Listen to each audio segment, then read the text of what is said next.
Good evening, everyone. It is March 31st, the very last day of the quarter, the very last day of March.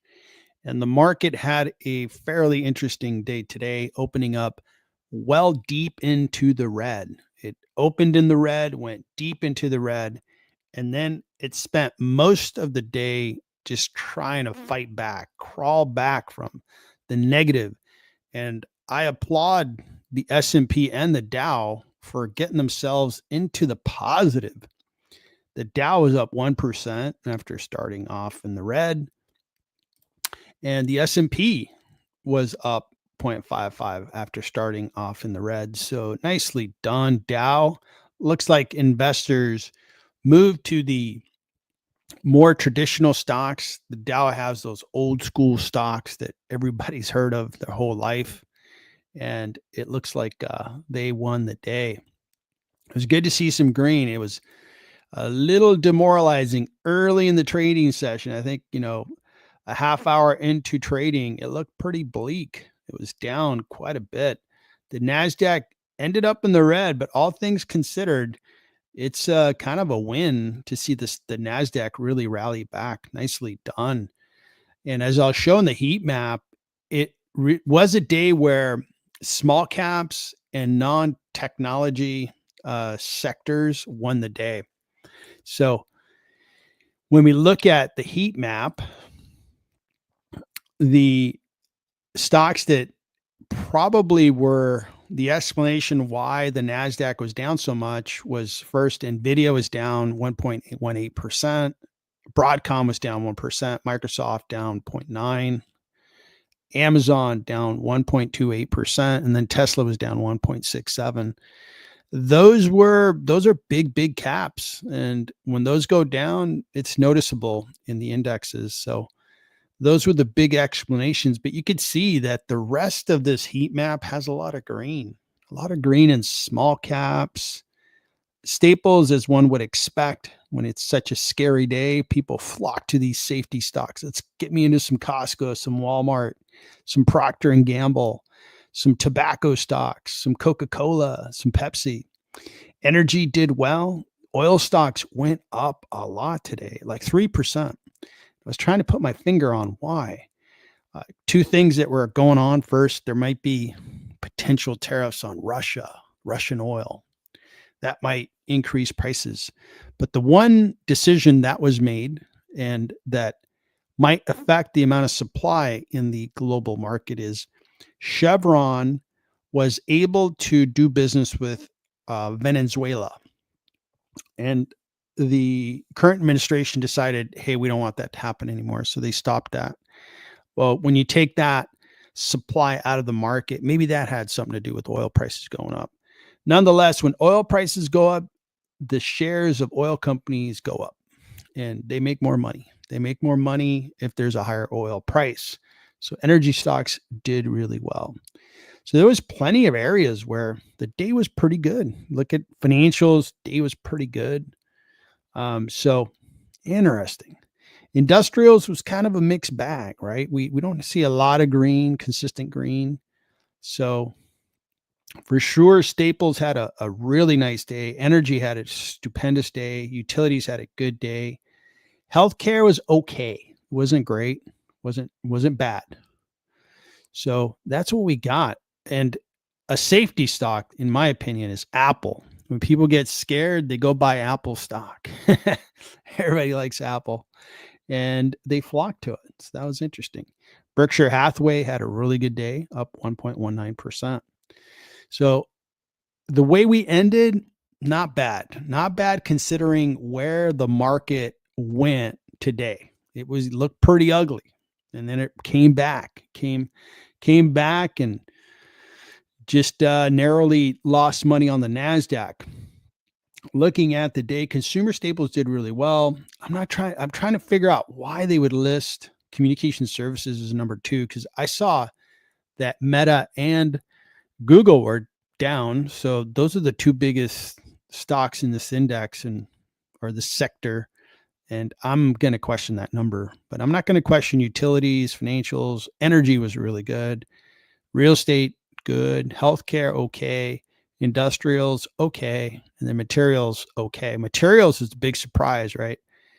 Of all, all these sectors are taking heat, but materials is just solid. When we look at the year to date, energy is number one, materials number two, healthcare number three. Not bad sectors to consider in one's portfolio. My favorite one of this list is healthcare because I could find companies in healthcare that look really good. High growth rate in revenue, high margins, high cash flow. They have natural barriers of entry, moats in the fact that they have patents to keep away competitors. So I really like healthcare. I'm buying into materials. I don't consider myself an expert on materials, but I'm trying to operate within materials because it's getting it done today and this year, I should say. Energy, I do consider myself a little bit knowledgeable. My first job out of college was a staff accountant for a big oil company that is now part of Chevron. So I got to know the oil business and the other businesses that they get into, like natural gas, different fertilizers. You take natural gas, convert it into fertilizers. I learned about the way that they go out and find oil, and they find it and then they extract it, put it into a refining process, and then create a variety of petroleum products. So I learned all about that. So I've been a Chevron stockholder for 30 plus years. So yeah, I've been in energy for a while. It's not the greatest industry in the world. Over the last 5 years, it's done okay, but okay isn't good enough. I want really good results. So that's what's going on with the sectors. Looks like some sectors are getting through this year quite well. If you're in the right sectors and the right stocks, you're going to beat this market. And that's what we aim to do on this channel, is be long-term investors. What is my recipe, my strategy for success is finding great businesses that naturally have a lot of desirable aspects. They have moats, barriers of entry. They have excellent growth rates on the top line, showing that customers really like their products or services, and more customers are coming to buy their products. That's why they're growing. Existing customers are buying more and they're paying higher prices. All those things mean that company's desirable, their products are desirable, their services are desirable. Not only do I want them to sell a lot of stuff, I want them to make a lot of money. And gross margins tell me just naturally how profitable is that company going to be selling their widgets or their services. High margins are 80% plus. Now, not every stock I invest is that high, but those are the real good ones. And those are the ones that I really seek out. And I want cash flow and valuing a forecast of cash flow to a net present value of today's value establishes the intrinsic value of a company. And I'm trying to find great companies that are discounted. I want to buy them. I want to hold them for a long time. And I want to make money every year. I want to do that by owning great businesses. That's in essence my whole philosophy. It is, you watch my channels, my videos, if you attend live streams, that's what I'm after. When we look at companies today, I'm going to be really laser focused on revenue growth, profitability, free cash flows. I'm going to look at those balance sheets, make sure that companies don't have too much debt. Debt as we go into a recession is really, really bad. You can see some businesses go bankrupt in recessions. And of course, that is horrible for stockholders. So I just don't want any unnecessary risks on the balance sheet. So I want to keep debt below 3 times EBITDA. I love seeing businesses that don't have any net debt. They have more cash than debt. That shows that that business is really desirable. They have a way of generating cash, just always having a lot of cash, and always operating well within their means of being able to pay off everything that they owe. So those are some of the things that I'm really going to focus on. That's probably 80% of what I focus on as we look at companies today. As we look at the market, where do I think the market is headed? Now, this is all my perspective and it evolves, right? But I think that there's more reasons why the market's going to continue to sell off than it's going to pick up and rally. And the first reason is that we have we started with an expensive market. I can't say that it's expensive anymore, but I would say that the tariffs that are supposed to start, I believe, on Wednesday, those create a lot of, I think, uh, loss of demand. And this is what I mean is if you have tariffs, people are probably going to wait. If we're going to have high tariffs on products, maybe they wait it out. Hey, maybe those tariffs will go away in a year. I was going to buy an XYZ asset, but I'll wait a year. Or, hey, these tariffs might affect the economy. So let's not expand too much. Let's kind of play it safe this year. Well, that type of behavior in the economy is going to cause a slowdown. We were already, you know, uh, playing with a recession, and I think a recession's kind of in the cards now. We're seeing a slowdown. We're seeing a slowdown in consumer spending. If you look at the travel stocks, they're getting beat up big time. So if you look at United Airlines, Airbnb, and other stocks that are dependent on discretionary spending on travel, they're not doing well. They're those stocks are really selling off because the forecast for those stocks is bad. That's a sign that the consumer is controlling their spend, being careful with what they're spending on. And it's also going to businesses. I don't know that businesses are going to be eager to hire a lot of employees and expand their businesses all that fast. They want to know, hey, what's going to happen this year and next? So, first item was the tariffs. Second item that is putting a lot of downward pressure on the stocks is I think, expectation of a recession in the next 3 quarters or so. Next one is over the last 2 years, and I'm going to combine the stories, the AI story combined with the data center build out story, because they really are one, right? AI really created a lot of excitement about that space. And that caused a big push for data centers to be built out so they can expand the number of large language models, companies desiring to build AI applications and use cases and so forth. That whole push has lost a lot of steam. I think that the AI trade is pretty much dying on the vine, and the data center trade is very close behind it. So CoreWeave did an IPO on Friday, and they're purely an AI data center company. That's what they do. They provide services in a data center.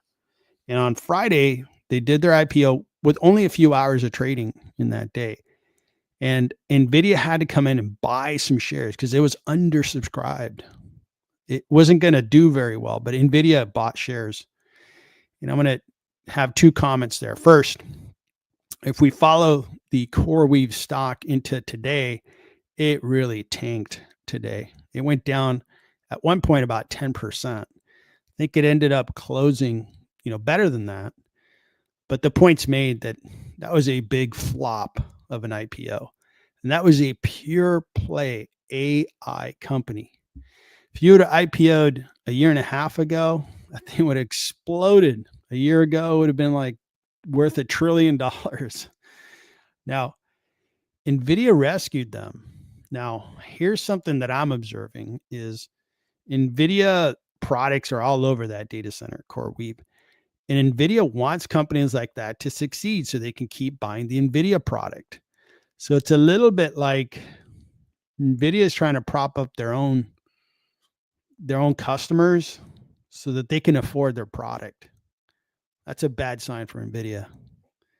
NVIDIA has been telling us for the last 2 years that demand far exceeds supply. But here they are trying to rescue one of their biggest customers, or I should say a customer. I don't know if they're the biggest one, but it's a pure play AI company. So it shows there's actually a lot of weakness in that data center, that investors don't want to spend all the money it takes to run data centers, then have those really weak margins, which is what CoreWeave has. So that was interesting. So the AI story, the data center build out story is done. Not gonna be a reason why stocks really go up. So there's just downward pressure on stocks. Not a problem. We're long-term investors. We like buying stocks, holding them for a long time. And I think if they asked me, hey, would I like a repeat of 2022 verbatim? The answer is yes. Now, it was painful when we were in it. We were in it for like 12 months. NASDAQ went down 35%. Awful. Felt terrible toward the end. But if you're going to give me the upside that followed, thank you very much, 91%. You could have bought Meta shares for $85 a share. Meta traded up to $600 a share recently. You could have bought, I mean, I can go down the list. You could have bought Netflix shares at 25 cents on the dollar of the current stock price. So this type of sell-off, this type of fear is really an ingredient that long-term investors can work with to make a lot of money. But we got to do our homework. We got to buy the right stocks. We got to keep our cash around, our dry powder. We need to go about it the right way. We got to separate emotions from, data and information. I think a lot of stocks are selling off. And I'll go through some stocks that I started to buy, the reasons for it, and share with you what I'm doing. I would say in the month of April. Each month, I'm going to adjust. For all I know, we catch a really nice rally in April and we're off to the races.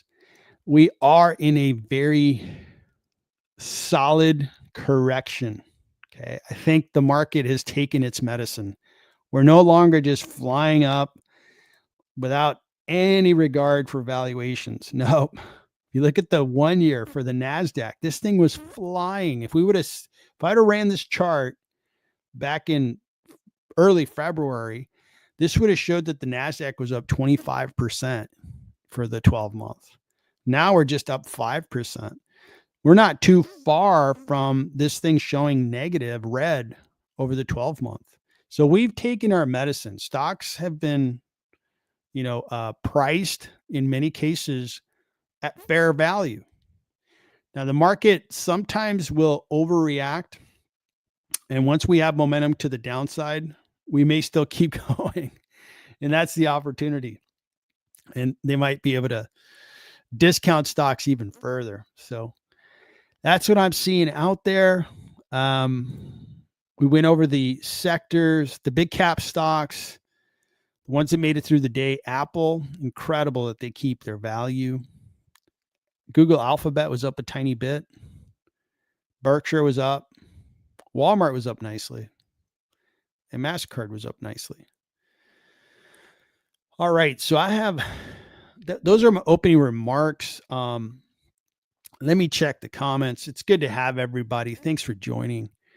And we had an excellent channel member call yesterday. We went into some stocks, went real deep.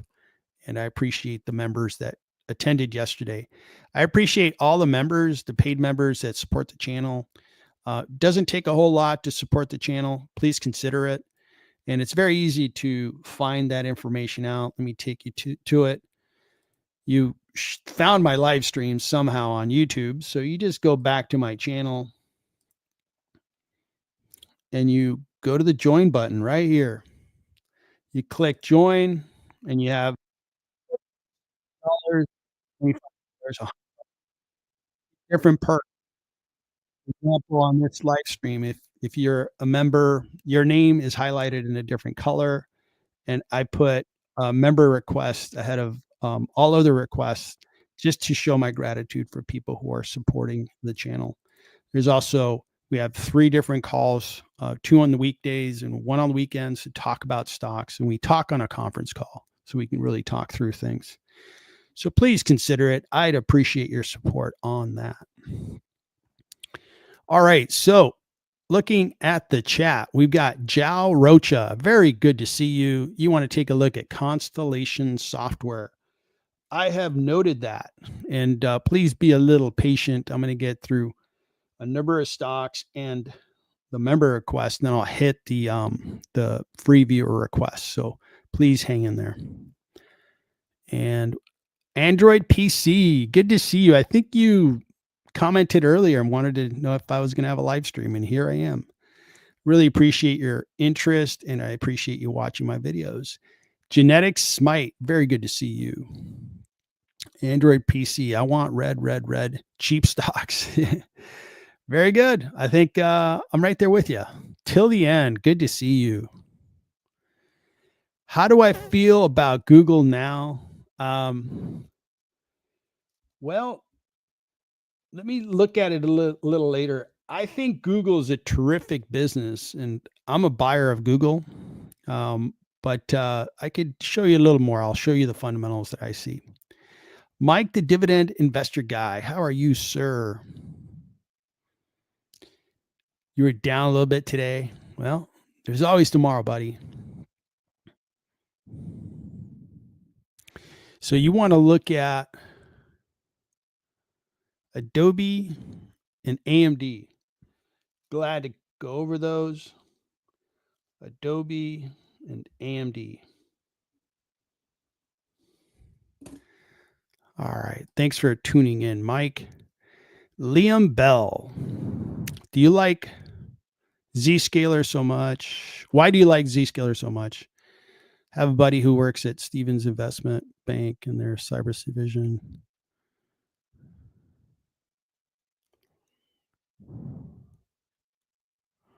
Yeah, cool. Yeah, I'll take a look at Zscaler. It was one of the stocks I was going to look at. It was down a lot today, so I'll take a look at it. Marcos. Do I think they're going to extend their consumer reach? Let me think about that. I'll bring it up later. They've tried, and they have failed recently. Hugo might get into the healthcare play. Yeah, I think healthcare is going to do really well this year. It's done well year to date, so I think it'll just continue to do what it's been doing. All right. So let's get going with Zscaler. This is a stock that I own. It was down 4.21%. And I was scratching my head asking, what happened? This stock hasn't had a real prolonged rally, like a real nice up and to the right chart.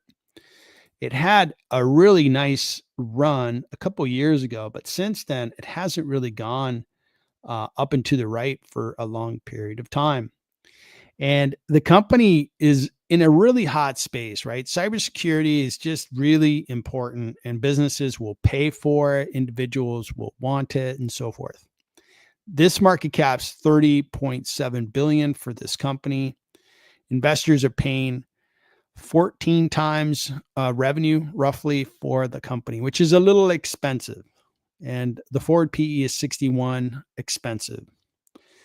Analysts believe it's 18% discounted. What I like about the business is it's growing really nice. The top line revenue really is very impressive growth. And they are a fairly large company now, 2.4 billion in revenue. That's a pretty good growth for a larger company. I also like their free cash flow is really strong, and it's grown really nicely. Look at that growth. I think as they've established their scale, they become more profitable, they generate better cash. Those two are very valuable in my book. The gross margins, close to 78%. That's excellent. And they've always been a high gross margin company. This is a really attractive attribute of this stock, is their high margins. So looks good. Free cash flow margins really high. That's where the value is for this stock for me, is in that free cash flow. The company will have to grow into its valuation through earnings per share. Earnings per share is the number that is mostly looked at by investors. You have investors really focused on earnings per share, and they're going to grow it really nicely. But it just comes with a very high PE. So this is an area of concern for me is, man, the multiples you have to pay for Zscaler are quite high. So I'm focused on the free cash flow. I think the free cash flow really gets to a very good valuation and a discount, but I'm really going to monitor that earnings per share.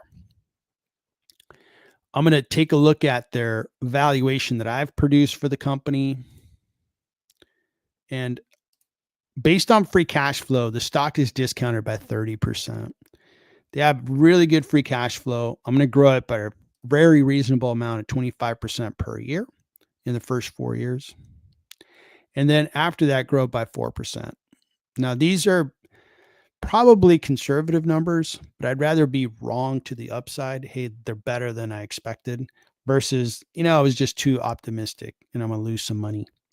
So overall, I think this is a nice discount on a very hot space. It's hard to buy into cybersecurity at a discount.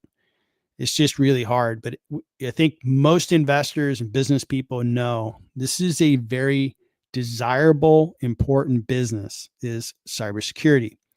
So if Zscaler continues to grow that top line, I will continue to be an owner of Zscaler. So that is Zscaler. It looks like Herdo, very good to see you. So you started investing in RIGL.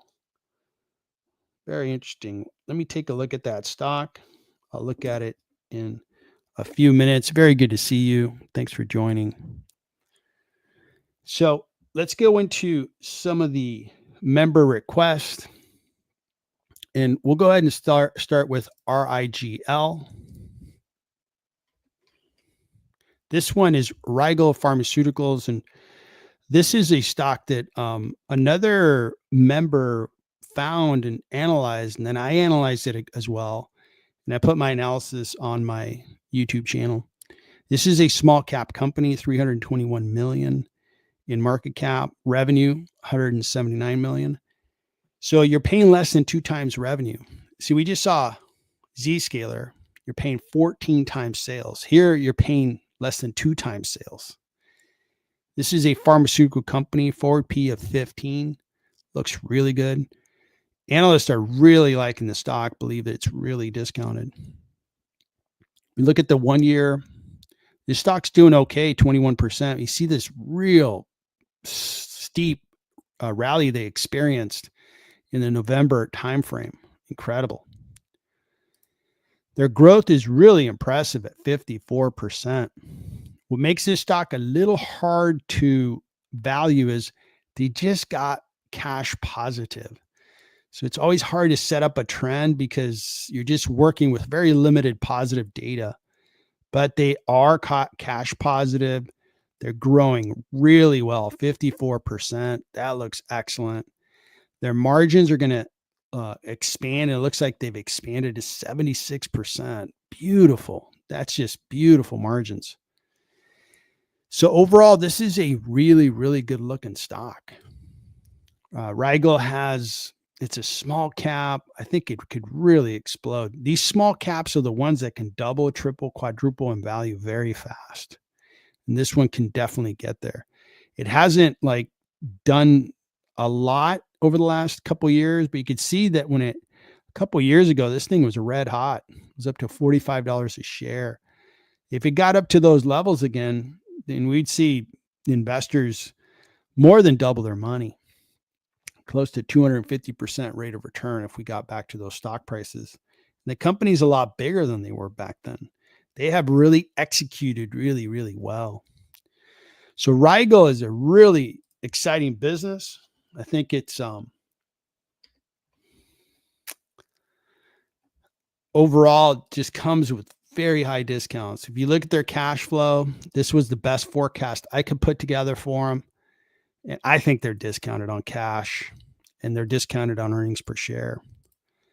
This one here, assuming that they continue to execute, get bigger and bigger and bigger, the market's not going to ignore them. This one's going to look really good. I have this on my buy list. So Rigel is just a solid small cap. And I'm finding a lot of really good small caps in healthcare, pharmaceutical companies that have those high margins, really good free cash flow, really good growth rates. So that looks really, really good. So good luck to you on that investment. I hope it's a home run for you. I need to get into this stock. I need to start buying some shares as well because I think it's a really, really good business. So I'm going to put a little gold star next to RIGL. Make sure I put that thing on my to-do list tomorrow. I can't be asleep at the wheel when stock prices are being discounted. All right, so let's keep moving. Mike, the dividend investor guy, I wanted to talk a little Adobe. And Adobe is a stock that comes. So I've known of Adobe for a super long time. They've been around for like 30 years. San Jose company. And I'm referring to San Jose, California. These guys are right there in the heart of San Jose. They have a big building there, and you fly into San Jose Airport, and you take an Uber or whatever, and you see Adobe. And I've been seeing Adobe when I've flown into San Jose, and I've been flying into San Jose Airport for 30 years. So I've been aware of these guys. They're the leader in creative software. And they're supposed to get completely replaced by AI, which I don't believe is going to happen. I think they're actually going to take advantage of AI, become stronger, better, and more profitable. Let's take a look. So the stock's down 24% over the 1 year. Year to date, down 14%. And their earnings have been really brutal. I'll show you their fundamentals and just put it out there that I think the market's wrong about Adobe. $164 billion market cap. Revenue is $22 billion. So you're paying less than 8 times revenue for a quality company. Forward P is 18. Analysts think it's heavily discounted by 42%. They are growing 10.5% on a very big number. $22 billion is a big revenue number. So that looks really good. Hey, they're growing. They keep getting bigger. Look at all this green on the screen. It's not a 1 year wonder. These guys are consistent, and their customers continue to come back and buy the product. They're getting more customers. They're raising prices. That to me looks really strong. And these guys are the leader in their type of software. When we look at their margins, 89% margins. 89. Holy smokes, that's a very high margin. And this is a really mature business. $22 billion in market cap. That looks great to me. So when we look at that, we look at the high free cash flow. Look at how they've grown their free cash flow. Nice upward growth rate in that free cash flow. When a company has data that sets itself up nicely like this, I'm more confident in the data. I feel like they're just going to keep executing. At some point, they'll be at 10 billion in free cash flow per year, 11 billion, 12, 13, 14, and so forth. So really nice company, growing really well. Margins are stupendous. So that looks really good. Their balance sheet is solid. They have $7.4 billion of cash, 6.5 of debt, means that they have a surplus of cash of $873 million. They can pay all their debt off by signing a few checks, getting rid of that debt if they wanted to. So their balance sheet's really strong. When we look at what analysts are saying, 22 analysts cover the stock. Some analysts are very optimistic. Stock target price is $645. Now that would be a home run. The worst case scenario, you're still going to make a little money. So analysts agree. Adobe is discounted. That's what these analysts, 22 of them, are agreeing. And on average, they believe it's discounted by 42%. I don't disagree with them. I agree with them. When we look at their forecasts, really solid forecast, they're going to keep growing at about 10%. They're going to expand their margins, expand their profitability, especially in the year that we're operating in. It's going to go up to $20.80 per share. That's a 68% growth rate in the current year. That should be really positive earnings. We'll see how things play out. This PE is nice and low. I mean, geez, we just looked at Zscaler way up there at 60. This one's at 18. Wow, beautiful.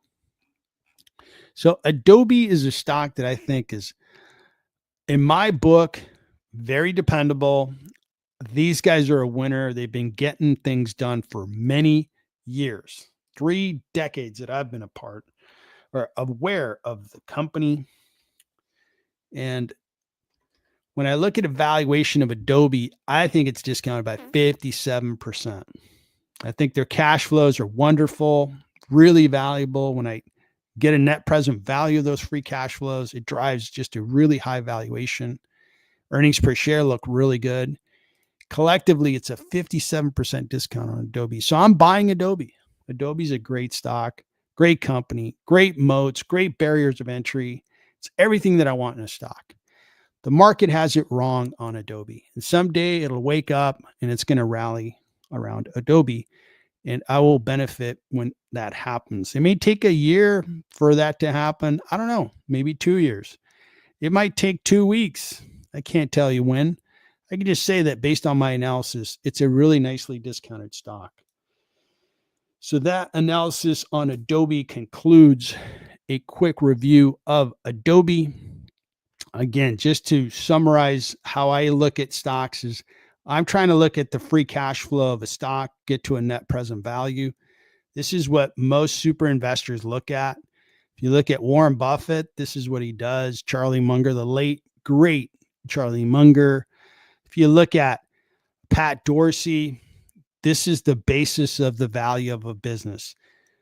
If you look at Jeff Bezos, when he talked about Amazon, he viewed the value of Amazon is a forecast of the future cash flows at a net present value.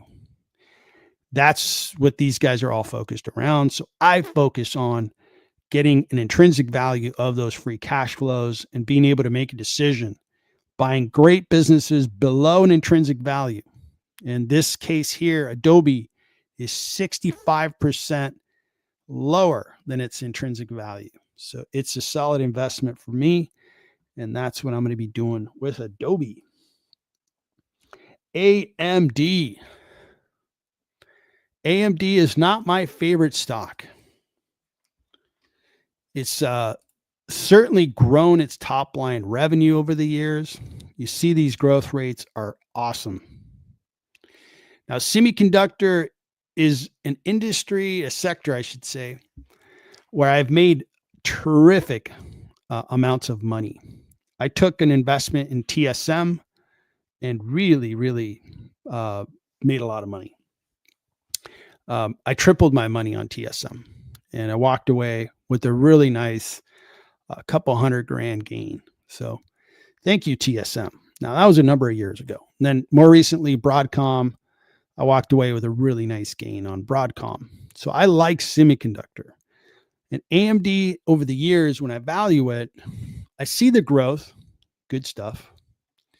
But when we get down to how good are their margins, they're okay. This isn't bad. 53% isn't bad for a semiconductor company, even though like Broadcom has better margins and TSM has better margins than that. But this isn't like a complete deal breaker. But when we get to cash flow, AMD's been around forever. Why can't they have more consistent cash flows? And why can't they be higher? Their cash has always been really low and undependable. You look at the chart, it's a terrible chart. You have really low, then you had a couple good years in 21, 22, 23 was lower, then 24.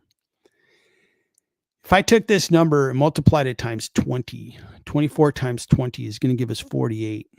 And if I reduce that 48 billion by the amount of debt they have on the balance sheet, in their case, they have positive cash. So you add 3 billion to that 48. So they're worth $51 billion, in my opinion.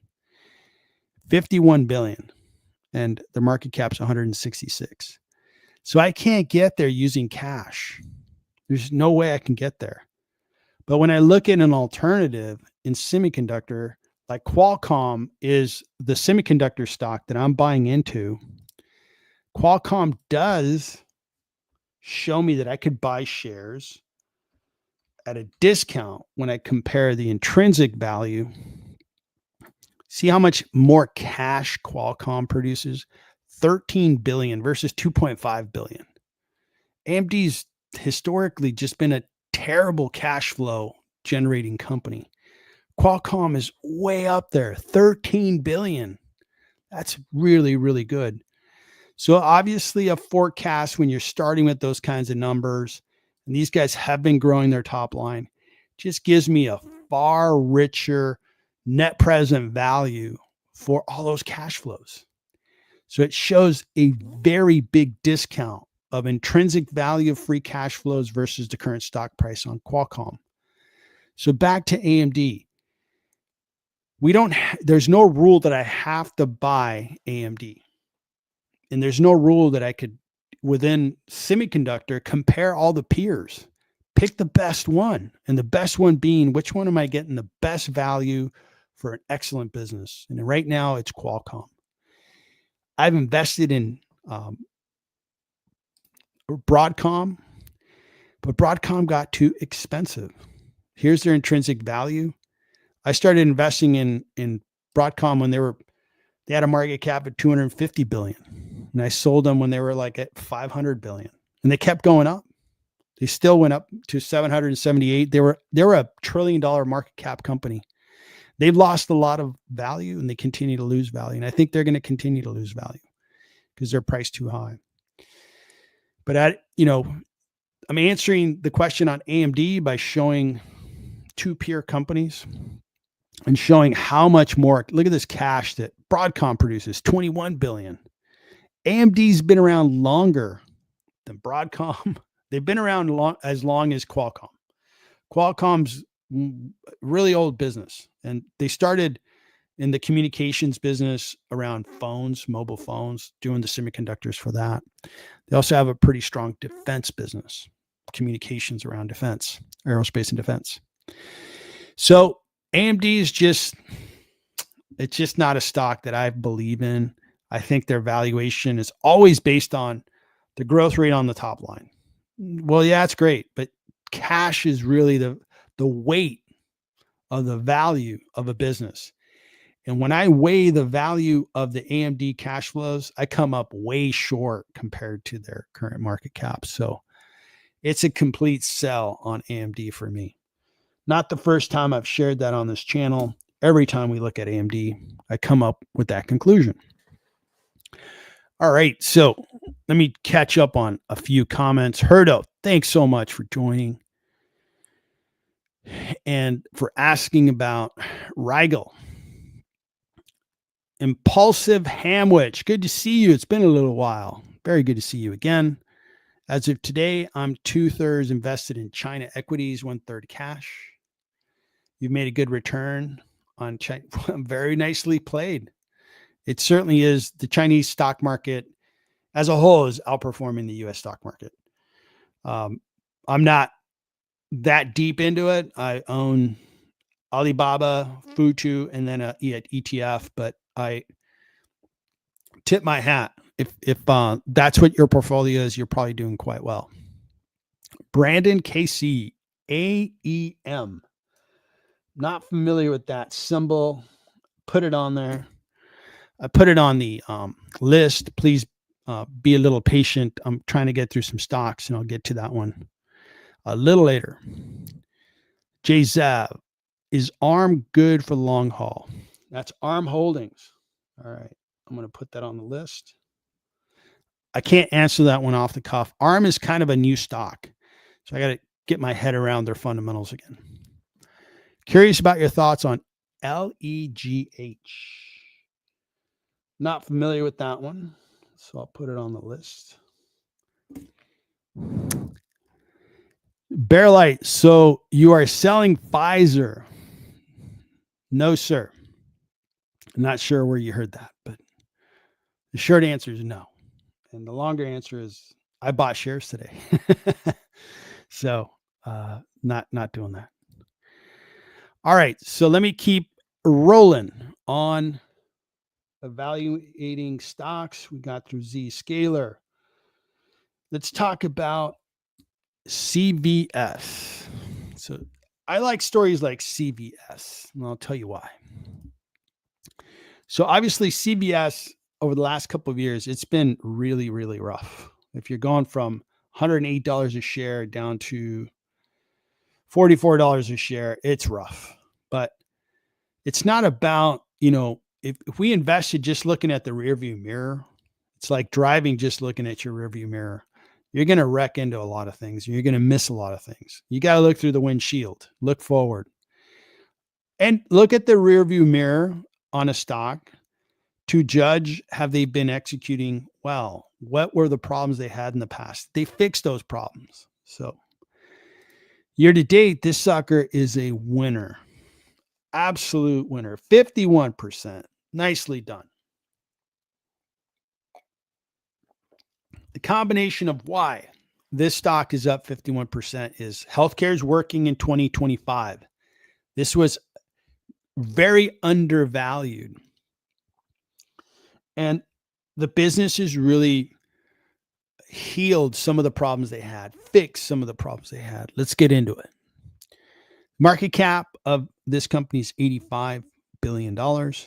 Revenue is $370 billion. So you're paying a fraction of sales for the business. Forward P is 11.5.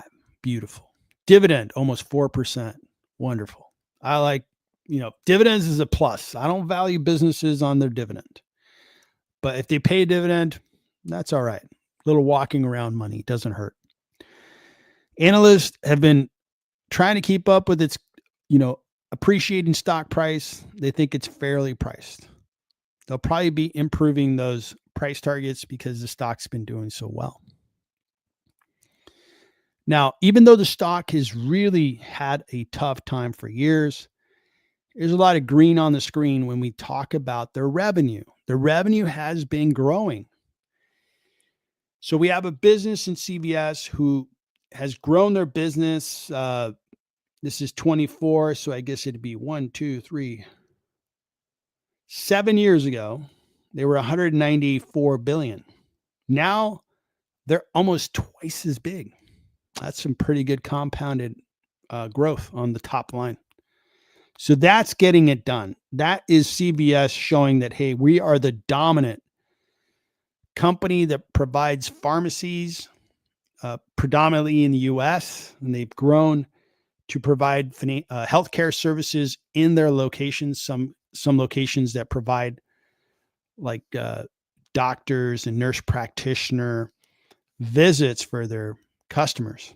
And they bought Aetna, which is a healthcare insurance payer. So they're trying to vertically integrate their business. They sell insurance to customers, they provide the services, and they have pharmaceutical retail sales. And pharmaceuticals is very sticky. People get a prescription, they fill it at CVS.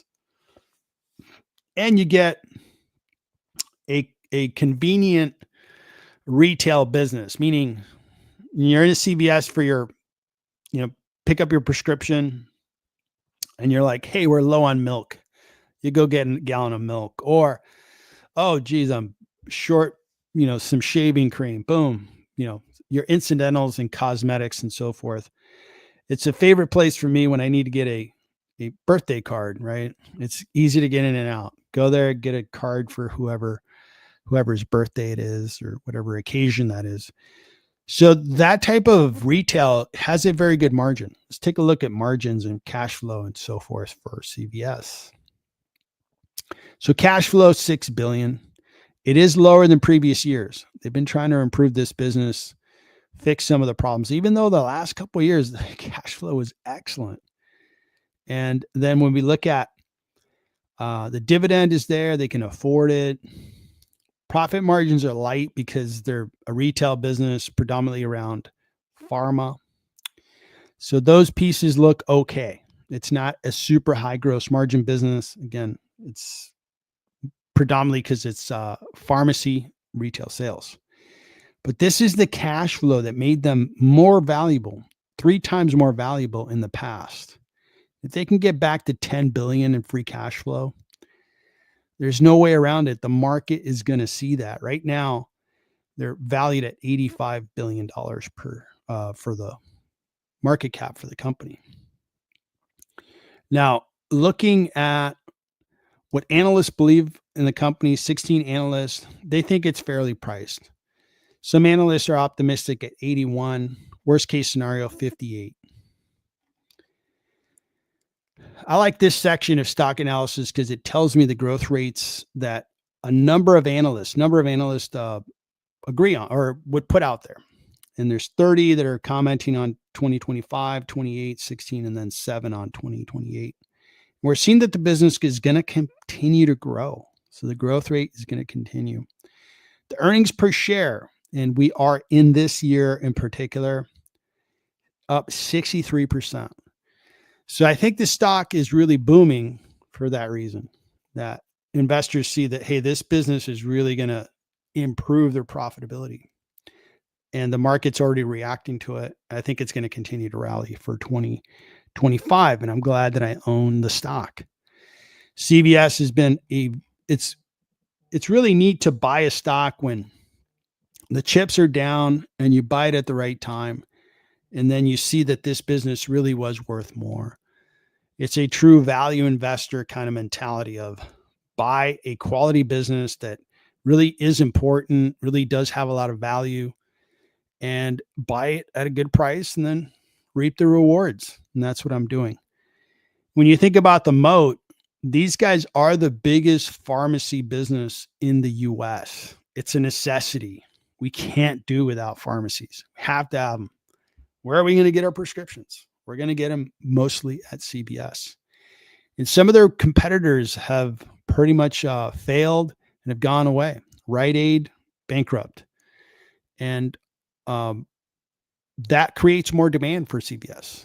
It creates more addressable market that they can take on. So CVS has been a really good stock. I wanted to highlight it because we are through the first quarter of 2025, and this has been a really good stock. The other really good stock, somebody commented on Alibaba, and Baba is the number one stock year to date in my portfolio. It's up 56%. And this one here had a rough couple of years. Look at the valuation. Charlie Munger was into Alibaba, and he really saw the intrinsic value of this business, as I do. It's just investors are really careful with Chinese stocks. And once we got into COVID, these stocks really started selling off. They didn't come back, but this year they're back. Over the 1 year, it's up 83%. Over the year to date, it's up 56%. And it's still discounted because it was so sold off, and they continue to grow their business. Even though you see this chart, you would think, oh, they're losing sales. They're really fumbling the ball left and right. No, they just kept growing their business, kept getting bigger and bigger, kept making more and more money, more and more profit, more and more in cash. So the markets realized the American market, the US markets are priced too high, and China provides a really solid proposition to investors to buy stocks at a discount. So Alibaba's being a big winner. I'm sticking to it. I have a buy in Alibaba. I think it's just going to keep going up. And the way I'm playing China is I'm buying Alibaba. I'm buying Futu, FUTU, and I'm also buying an ETF that pretty much gives me the field in China. And I'm going to continue to buy into all three. So really solid performance out of Alibaba stock. All right. So we got through a couple of stocks I wanted to look at. One more that I wanted to look at, which was a really interesting stock. Viant Technology was up 2%, and it's still up in the after hours. Now, Viant is in competition with AppLovin, and AppLovin's had a phenomenal year. But they've gotten some bad press.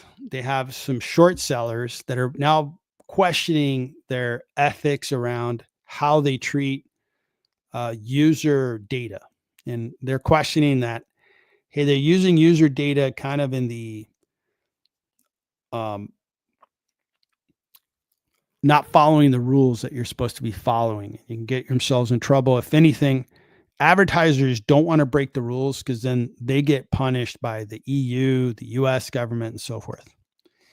Now, Viant is a competitor to AppLovin. AppLovin's done really well for the 1 year, right? They're up 283%. But I decided to start buying into Viant because its value is less than $1 billion, while AppLovin's well north of $100 billion. Their growth rate is wonderful, and they outperformed AppLovin really collectively by 5% today.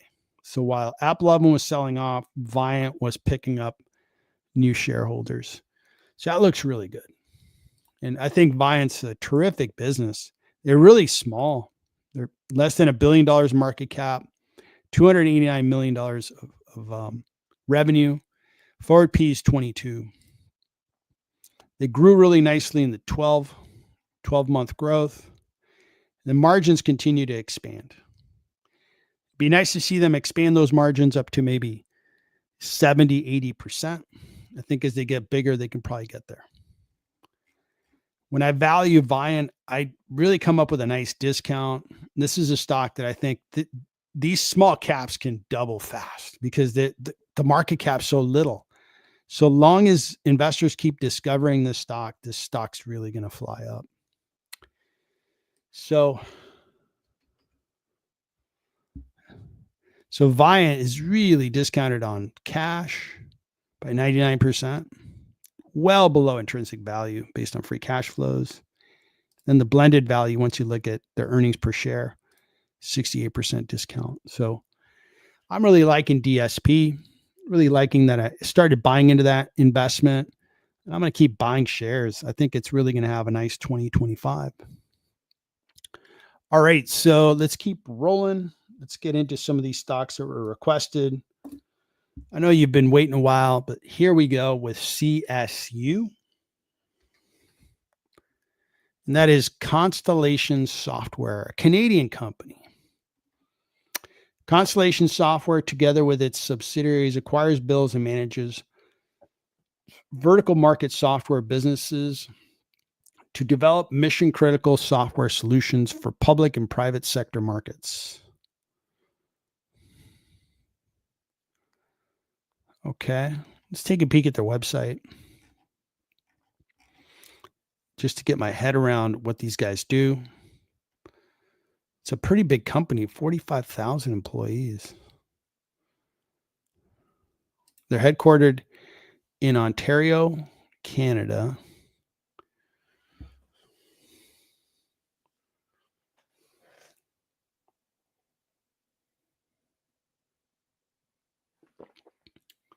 So they have software programs specific to critical software solutions that address particular needs of our customers. Okay.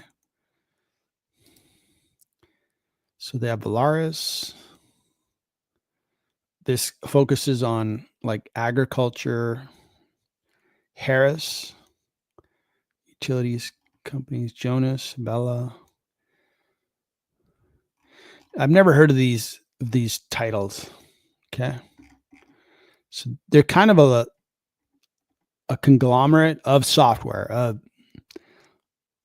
a bigger entity made up of software businesses. Not a bad idea. I like software. So $96.7 billion. This is Canadian.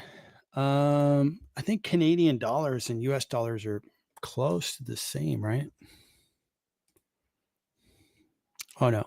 So one Canadian dollar is 0.69 of a US dollar. Okay. So this guy here would be probably about 67 billion in market cap. Revenue 14 Canadian, okay. And then forward P is 33. Okay. Let's take a look at cash flow for the company. They have about $3.65 billion, and this is going to be in US dollars. Whenever I go here, or actually it's still in Canadian. Okay, it's still in Canadian, so it's going to be 3.65 times 7 would be call it 2.5 billion. Okay. And free cash flow, they have operating cash flow, free cash flow 3.06 billion. Again, converting that to US dollars, we're at about 2.1 billion in free cash flow. So 2.1 billion. When we look at their growth rate, they are growing nicely. Let's look at their margins. So free cash flows there, profit margins. I guess because they're just waiting around to get their profit from each company. All right, that makes sense. Okay. I would value these guys at like 40 billion, 50 billion, and they're priced much higher than that. I just can't get my head around this business as well as I can get my head around Adobe or Salesforce. I'd rather buy those businesses. If I'm going to be in software, I want to know what software business they're into and if they're the leader. Like Adobe's the leader in their space. Salesforce is the leader in their space. I'd rather buy those two stocks versus this one. This one looks interesting, but you're really buying a little bit of an ETF play that's bought into these softwares, right? Well, these softwares may be great, but I just don't have any knowledge of them. I have to do my homework on each. Whereas I've done my homework on Adobe and Salesforce, and those are the places that I'd rather invest versus Constellation Software. I don't think their cash flow is exciting enough. I can barely get to like half their market cap value. So it's going to be a pass for me. I would be a seller of Constellation Software. All right. So somebody asked about Google, and we can take a look at Google. I think the question was, or the comment was, is Google, the price too high, maybe not worth the price? And it's actually the opposite, which is, I think it's a terrific business. Now, this business the stock price hasn't performed all that great over the last year. It's only up 2.61%. Over the 5-year, it's done great. This is one of the most valuable businesses in the world. They have the search business, YouTube, the Google Cloud business. They have exciting businesses like the robo-taxi business in Waymo. They do things that are really impressive. They keep growing their business. This is huge growth on a huge number, $350 billion of revenue. They're still growing by 14%. Incredible. Why are they worth $2 trillion? Because they have all this cash. No secret. Look at the biggest, most valuable stocks. They all produce a lot of free cash, which is why I look at the intrinsic value of a company based on their cash flow. That's the heart of my valuation when I look at a business. And Google really stands up tall. When I look at Google, it is an excellent business. And I am a buyer of Google stock. They've spent more money on the data center, but still, the intrinsic value of their cash flows, 8% more valuable than their current stock price, and the earnings per share is far higher than the current stock price. So collectively, 26% discount. Google is a type of stock that even at fair value, meaning if this was a zero, I'd be a buyer. At an 8% discount, I'm a buyer. It's Google. These guys are going to be bigger and bigger and bigger and more valuable every year, every 5 years, every 10 years. So I'm a current Google stockholder and I'm a buyer of Google. So that is where I stand on Google. So a couple people have joined. Carlos, very good to see you. And then Brandon, YMD. Yeah. Google is one of those stocks. It's going to be more valuable in the future. Their businesses are so strong. Google search, YouTube, their cloud business. It's just a really powerhouse company. And their fundamentals show right now that the stock's discounted. So is Amazon. So is Meta. I mean, those are fabulous businesses. They're huge, but they're discounted. And my biggest position is Meta. Number 2 is Google. And I'm fine with that. I'm fine with it being, if one of the biggest stocks in my portfolio is Google, I'm fine with that. I'll sleep like a baby at night. If it was like Robinhood's one of my stocks and it's doing great, but if Robinhood was like the most valuable stock in my portfolio, I must admit I might lose a little sleep. I love Robinhood, but man, they are not Google. All right, so moving on, Google. So somebody was asking about Apple, and Apple has been incredible to me over the years. It is a favorite to investors. It's easy to get your head around that their business. It's a smartphone business, right? And their products are really good. But I just think the stock is priced too high. If we look at their free cash flows, their valuation's really high. So when will this stock go down? I don't know. It just doesn't. There's some stocks that don't price based on intrinsic value. And oftentimes stocks are not priced at intrinsic value. If the market was completely efficient, we wouldn't have to do any of these calculations. We could just follow the stock price, but the market's not efficient. At times, stocks, in my opinion, like Apple, are priced too high. And over time, this will correct itself. We'll see when that happens. But for now, I think that Apple is priced too high. All right. So the next one we're going to cover is symbol AEM. AEM. So Amnico Eagle Mines Limited. So Amnico Eagle Mines Limited, a gold mining company.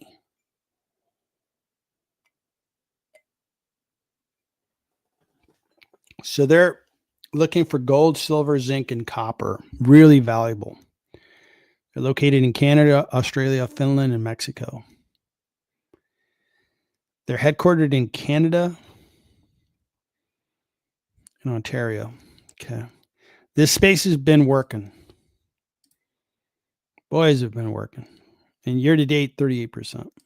Over the 1 year, 81%. It's been working really well. Market cap, 54 billion. Revenue is 8 billion. So what is that? 7 times revenue. Forward P 22. It's a buy, but it's priced at a premium of 15%. Revenues have been going up. The price of gold's been going up. Copper, the price of copper has really gone up. So these guys are in the right space of commodities. Materials have been outperforming this year. So this looks really, really good. Revenue growth of 25%. Free cash flow is 2.1 billion. Now, mining is very expensive. There's not big margins in it. Let's take a look at their gross margins. Gross margins, 62%. That is very good. It's based on that price. So in a way, I kind of stand corrected. These guys are really, really good. 62% margins. Free cash flow, 2.1. They're in the right space. I'd multiply that times 20 to 30. So we're at 42 to 63 billion in market cap. And I'm going to deduct net debt out of that number. So 42 to 63 billion in market cap before debt. They don't have too much debt, 348 million. So they're 42 to 63 billion dollars in market cap. So these guys are fairly priced. Um, it's a matter of, is this the right stock for you? It's on a really nice rally. If gold prices keep going up, this thing's going to keep flying up in price. Copper prices ditto. Copper is really valuable, right? It's a necessity. You look at electronics, you look at all this tech stuff happening. A lot of copper gets consumed in data centers and high tech. So these guys are just a really solid business and fairly priced. So this is a good one. I'm not looking for another copper producer. I'm not a big gold guy. So I'm not looking for another investment, but this one's a good buy, in my opinion, for an investor that's looking for a materials company that does have exposure to gold, that has exposure to copper. My exposure to copper is in BHP. They're in Australia and they produce copper. And that's the investment I'm making. So this is an excellent company. Thanks for bringing it up. Whomever brought up AEM, it looks really good. ARM Holdings is a company that is in the semiconductor space. And they help companies basically architect, develop, and license their own technology that'll go into a semiconductor. And it's a good idea because a lot of businesses are already doing that. So you look at ARM, who's using ARM? Companies like Google. Google's designing their own chipsets. And it's been a good thing. Now, they came in with a lot of fanfare. And they came in, the stock really went up. Now it's at $106 a share. It's been a winner over 5 years. Over the 1 year, not doing all that great. Year to date, not doing terribly well. Market cap, 102 billion. Revenue, $3.7 billion. Whew. So investors are paying like 30 times revenue. That's expensive. 30 times revenue is really expensive for this stock. That's a pretty penny. P ratio is coming down to 55. Okay, that looks a little better. Analysts think it's discounted by 50%. All right, let's take a look. So revenues are growing by 25%. That looks good. Revenue 25% is solid. And when we look at free cash flow, doesn't look all that impressive. $650 million. This is above $100 billion in market cap company. And they're barely trickling out $650 million of cash. Their free cash flow yield, I think we have a number down here. How did they get 17? Oh, I know, because it's on revenue.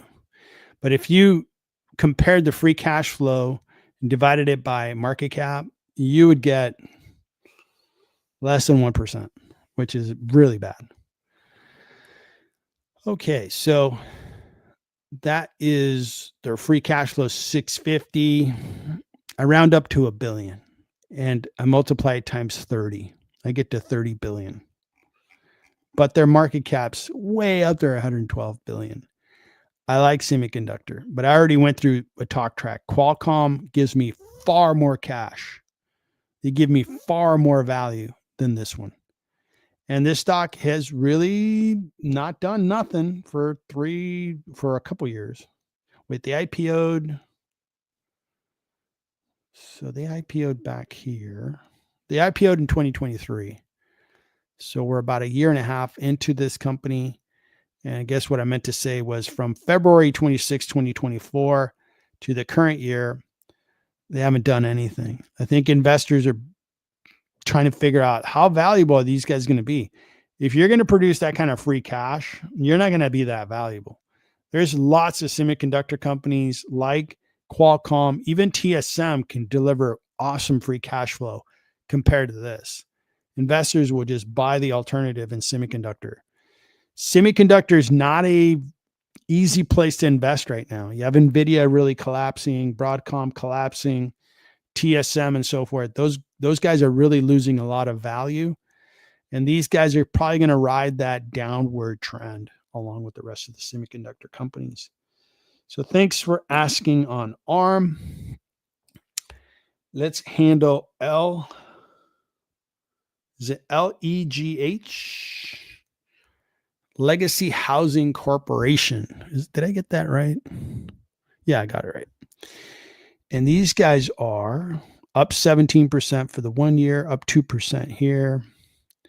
Legacy Housing Corporation engages in the building, sale, and financing of manufactured homes and tiny homes, primarily in the southern United States. The company manufactures, provides for transport of mobile homes, including 1 to 5 bedrooms with 1 to 3.5 bathrooms. Okay. That's interesting. Consumer discretionary. All right. Small cap, 608 million. Revenue is 184 million. Forward P is really low. It's a buy and it's discounted. Now, the revenue has not been growing. It was growing nicely 21, 22, but a pretty substantial contraction in 2023, followed by additional contraction in 2024. Although the last quarter, boy, it was a booming quarter, huh? These are small numbers, but that's a pretty good boom. Compare that to the previous year, it was, yeah, really, really nice growth. Okay. So this business is, I think the stock analysis website can't keep up with my clicks. So the business is contracting. That's a little bit of a concern. Got to explain, well, why is it contracting? Is that going to be a permanent expectation? Is it these guys going to be flat? These guys are not interesting enough for me. $26 million in free cash. I'm probably going to multiply that times 10 because they're not growing right now. Gets me up to $260 million of market cap value. And they're being traded for far more than that. So let's keep looking and I'll compare it to market cap. Gross margins are pretty decent for the category they're in. That's pretty good. So 26 million. Yeah, I can't get to this market cap. I'd probably be at this stock's price 50% too high. And let me look at debt. They are in a little bit of debt. I mean, no, this is very little debt.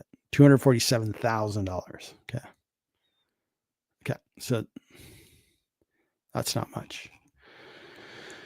So I can get to like 26 times 10 would be 260 million in market cap. They're at 608. Yeah, I can't do anything with these guys. I think they're priced too high. They're not growing. They don't produce a lot of free cash. I'd be a seller of LGH. We have many alternatives in the stock market.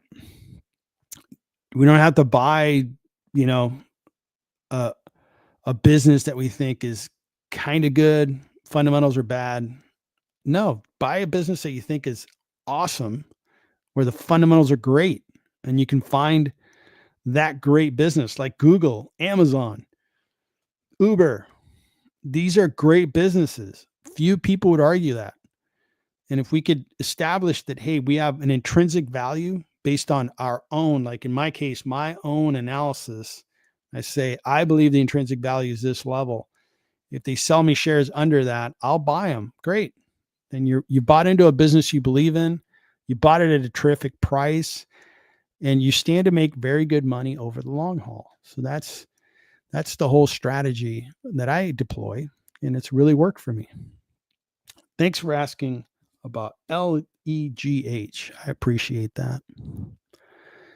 So, Marcos, ICLN, Clean Energy ETF, and any clean energy stocks you recommend for me. Let me write that down. That's ICLN. And Brandon, gold, CU, and silver prices have screamed up, but oil prices have not. I imagine their next earnings report will be great. You're probably right. I think that copper, gold, those commodities are really, really moving. And then the next one, Deck, is really good. I think that's Deckers. We can take a peek. I think Deckers is beginning to hit their own ceiling, and their stock price dropped last time I looked at them. But we're going to take a peek at that. Let's get into ICLN.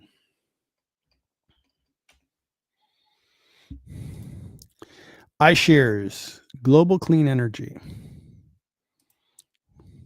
It's down 18%, up 19% over a 5-year, which is not good. Okay. So they have dividend payout of 1.84. Now, some things that are up against this particular area, the current administration in the US is not going to be pro clean energy. And a big part of clean energy was, the Democrats provided a lot of incentives and tax credits and stuff. I got panels on our home and I got a tax credit, and it was worth it. I think it pretty much took a third of the cost of our solar panel system, and I was able to get a tax credit against my income. So that was a win-win. And now I save, with that tax credit, I save like $100 to $150 a month on electricity. Win-win-win. Hey, I got solar panels. I actually cleaned them this weekend. Yours truly, I got to do some physical manual labor to stay in shape. I got on the roof with a soft bristle brush and big wide one, about yay wide, and clean those panels. One of the neighbor kids was doing it, but he's a great kid. He's 21 now, and he's now living in another country. So I lost my source of cleaning panels, and I am cleaning them now. So it was pretty easy, and I'm glad we got solar panels. But without those incentives, I think these guys are going to have a tough time growing. So this would be a space that I would not be in. I would not. I'm afraid of it. I think when I look at First Solar, it's a good business. It's just, man, how are they going to grow without incentives? It'll be tough. So high level, I wouldn't be going into this sector. It's just one investor sharing that, but I'll just tell it like I see it. Thanks for asking. All right, so before we head to the next stock, I'd like to invite all of you to become members of this channel. Very easy. You go to this page. That's my channel page for YouTube. You're watching this live stream. And you can click this join button, look at $10 a month plan, $25 a month plan, and $100 a month plan. Really cool perks. And would really appreciate you getting signed up and being a member. It'd be awesome to have you. And be nice to see a couple new members come out of this live stream. Please consider it. All right. So somebody wants to look at Pfizer. Put that on the list. And the other one was QCLN. QCLN.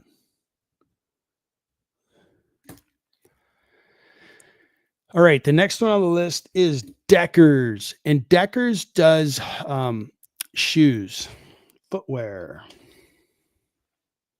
They've done really well with their Hoka brand. The stock is not doing well this year, down 45%. And it was a little bit like, I kind of knew the way this movie was going to end. They had these Hokas, and they're a really comfortable shoe. They did really well. But once people bought their Hoka shoes, it wasn't like they needed a new pair every month. So now they ran out of market. No more addressable market. So they hit that wall and are now sold off. Will they have a comeback? Maybe, but They're still growing nicely. I think they guided that they're going to have a tough time. And they manufacture, I believe, their shoes in China. So if you have tariffs, you have tariff war, these guys are going to be caught right in the middle of it. That growth rate's still really good, by the way. 20% growth rate is excellent. Free cash flow of $1 billion. I would value this business at around $20 billion in market cap. And they're at 17 billion. And that would be 20 billion minus debt. So let's take a look at debt.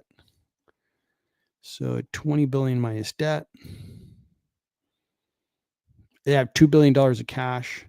So this business is discounted. It's a good discounted business. So they've kind of sold off. The last earnings that the management did guide that, hey, we're going to have a soft 2025. So if I were you, I would study, what is going to happen this year? How are these guys going to get through the tariff phases? But overall, I'm seeing a business that looks good, and it is discounted. I'm not running out to buy consumer discretionary stocks right now, footwear, but these guys have better margins than Nike last time I looked. So gross margins, 57%. Nike's at like 43, 44. Those are very good margins. So good margins, good cash flow, good valuation. This could be a good buy. We just got to do our homework. It's been discounted. So I'm going to put a little star next to Deckers and take a closer look. I don't love apparel businesses. I don't love footwear businesses. This one may be a little too good to resist. 45% drawdown. Whew. Boy, when the market picks a direction, they pick a direction, huh? And it's small caps. Small caps have been getting really, really sold off because when you have a lot of fear in the market, investors want to go to the big caps. Apple, hey, that's safe. And they sell off these small caps. So Deckers looks interesting, must admit.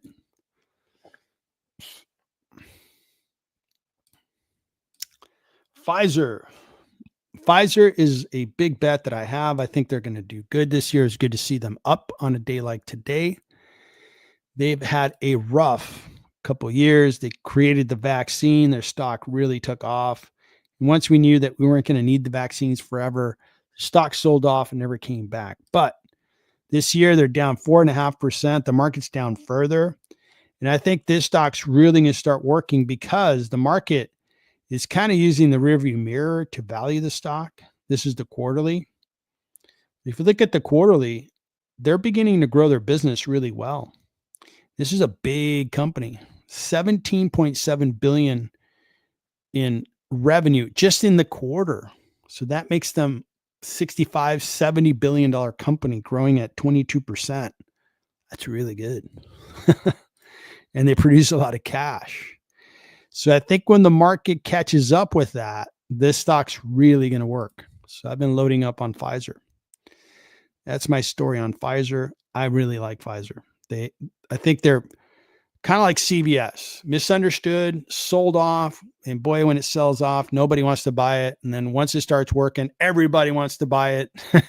So I think there's going to be in a moment where everybody wants to buy Pfizer.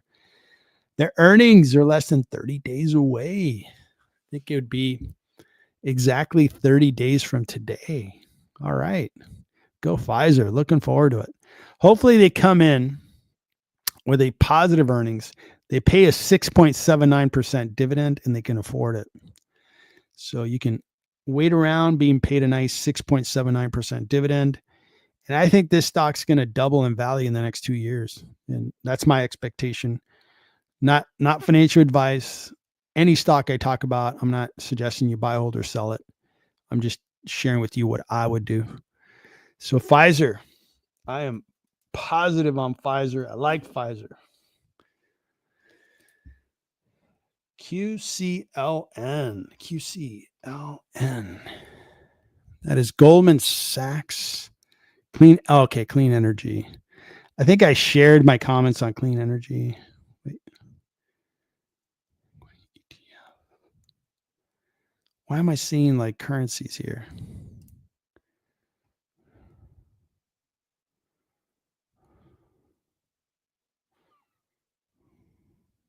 Okay. Yeah. I'm not, so I just don't get why clean energy would be working over the next couple of years. And I'm not sure what we're seeing here. Okay. We're seeing power companies. Okay. Um, I think clean energy is going to struggle because you just don't have, an administration that's like, hey, let's invest in solar or whatever, wind and all that stuff. If anything, they're against it. So I think that would be an area that just wouldn't want to get into. It's not obviously a big winner, and I think it's going to struggle over the next couple of years. So Elon Rosenstein, Zim. Zim is discounted. Let me just start off by saying that. But the market will not pay up for our shipping stock. You're paying less than 20%. Is that right? 20. So this into that would be, yeah, about 20% market cap to sales. It's just a fraction. Forward P 4.6, huge dividend. They just paid this huge, or they just went ex dividend on a huge dividend. So investors were really excited about it. And shortly after that, the stock really sold off. The stock sold off 32%. The context of, what's going to happen in shipping. Well, we're talking about recession. We're talking about tariff wars. Well, if the amount of shipping between countries goes down because of tariffs, shipping stocks are going to really go down because there's two things that happen to a shipping company. One is volumes, more voyages and carrying more containers, you have more volume. The second piece to it is rates. And if there's an expectation that volumes are going to be lighter, rates go down. So if we have lower volumes and lower rates, it's like boom, like a very bad situation. These guys lose money, their cash flows dry up. That's what the market's expecting out of Zim. Is that going to happen? I don't know. I think we're early on the tariff war. We're early on this economy thing. If we go into recession and we stay in that recession for a year, 2 years, this stock's really going to struggle. We're going to struggle. Other industries are going to struggle. But I'm staying out of Zim. Zim is discounted. But if you were buying it for the dividend, that day's past us. And I don't know who would be buying Zim right now. It's not a stock that I would say, oh yeah, over the next year, I could see this thing doubling. Nope. I made good money on Zim in 2024. I bought and then I got out. And I made 50% rate of return. I made 50% on my investment and I held the stock for less than 6 months. So it was a very good investment for me in 2024 because we saw the stock really jump up. But we had different conditions back then. The presidential election hadn't happened. We didn't expect a recession. There was just other factors going on in 24. What I'm seeing now, I would not be touching Zim. I'm not going to touch Zim. I've invested in Zim. I made money, but I'm not touching any shipping stock right now. We got to figure out what's going to happen with the economy. Second, what's going to happen with the tariff war. Once those two things are kind of put to rest, then I kind of know, okay, global economy, global shipping demand, what's it going to do? Then I can make an educated decision. For now, I'm staying out. It'd be a sell for me. Thanks for asking. All right. So we covered a lot of ground, everybody. 2, 4, 6, 8, 10, 12, 14, 17 stocks. We looked at 17 stocks. All right. You want to dive deep? You want to learn to invest better? Here's an opportunity for you. $10. You can attend the investor calls. We dive deeper than this. We were in stocks on Sunday, which was yesterday. And we covered, I think, 2 stocks primarily over the course of about an hour and 15 minutes. Maybe 3 or 4 total. But those 2 primary stocks, we dug deep and we went broad and wide. And those are two stocks that members brought to the call. That's kind of stuff you can be a part of. You really learn how to really break companies down, determine the intrinsic value that you have. And speaking of intrinsic value, when you become a member, you get access to the tools that I'm using, right? So it's you get access to this directory. It has all the valuations that I do, and they're updated once a month. So when you look at this guy, you're looking at all these valuations. So you can refer to them. You're thinking of buying a stock and you'd like to see what I think. It's not financial advice. It's not a recommendation to buy, hold, or sell. But what do I think of Palantir? Well, on this date, this was my valuation of it. This is what I think of it. So you can refer to this guy. You could also look at the intrinsic value model that I use. That is this guy right here. So you get a working copy of that, and you can determine your own forecast based on how you think the company is going to grow their cash flow. You can put in your own discount rate depending on the level of risk you believe that company has, and do your own valuations. The best way for you to make investments is for you to understand those companies as well as you can and understand their numbers as well as you can. Well, you understand their financials, you put those financials into a structure like this, you're going to really understand the business. So you get access to that guy. You get access to a retirement model if you're interested in that. A copy of the intrinsic value quadrants that I use, and then desirability quadrants that I use. So some good tools are available to you as a paid member. So do yourself a big favor and get signed up.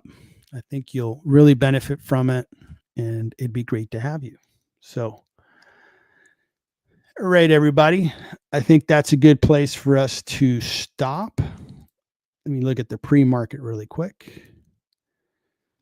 A little bit pessimistic, but we'll see where the market opens.